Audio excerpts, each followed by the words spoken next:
Praise the Lord. ప్రభునామంలో మీ అందరికీ శుభములు. నేటి వాగ్దానం కీర్తన గ్రంథం 147వ కీర్తన 14వ వచనం. నీ సరిహద్దులలో సమాధానము కలుగజేయవాడు ఆయనే.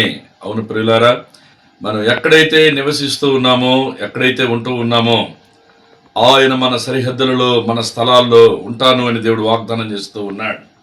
మన ముందు, మన వెనుక, కుడివైపున, ఎడమవైపున ఆవరించి మనకు సహాయం చేసే దేవుడుగా మన ప్రభు అయిన యేసయ్య ఉన్నాడు. ఆ దేవుడు ఇలా అంటున్నాడు, మీకు సమాధానము కలుగజేస్తాను అంటున్నాడు. ప్రియ దైవజనమా, మనకు సమాధానం ఎక్కడ అవసరమో అనగా సమాధానం మనకు ఎవరు ఇవ్వగలరు అని అంటే సమాధానం ప్రభు అయిన యేసుక్రీస్తు మాత్రమే సమాధానం ఇవ్వగలడు. ఎందుకు అంటే యెషయా గ్రంథం 9:6లో రాయబడినట్లుగా ఆయనే సమాధాన కర్త కనుక సమాధానం దేవుడు మాత్రమే ఇస్తాడు. మనుషులమైన మనకు సమాధానం ఎక్కడ అవసరమై ఉన్నది అని అంటే ప్రియులారా, యోహాను సువార్త 14:27లో ఇలా రాయబడి ఉంది, మన హృదయములో సమాధానం అన్నాడు. ప్రభు అంటున్నాడు, మీ హృదయములను కలవరపడనీయకుడి, నేను నా శాంతినే మీకు అనుగ్రహిస్తూ ఉన్నాను అంటున్నాడు. హృదయంలో సమాధానం. రెండవది కుటుంబంలో సమాధానం. లూకాసు వార్త 10:5-6 వచనాల్లో మనం చూస్తాం, కుటుంబంలో దేవుడు సమాధానం కలుగజేస్తాడు. మూడవదిగా ఎఫెసీ 6:15 ప్రకారంగా పరిచర్యలో సమాధానం. నువ్వు ఎక్కడైతే పరిచర్య చేస్తున్నావో, దేవుని పనిలో వాడబడుతున్నావో, అక్కడ దేవుడు నీకు సమాధానాన్ని దయచేస్తాను అని దేవుడు వాగ్దానం చేస్తున్నాడు.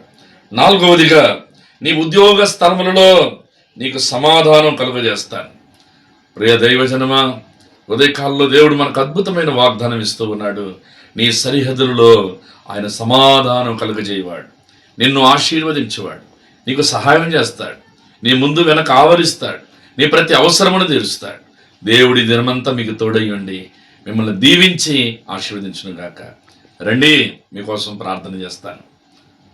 పరిశుద్ధుడా, ప్రేమగల మా తండ్రి, ఉన్నతమైన మీ నామానికి వందనాలు, స్తుతులు, స్తోత్రాలయ్యా. ఈ రోజు నాయన శ్రేష్టమైన వాగ్దానం మాకు ఇచ్చినందుకు స్తోత్రాలు.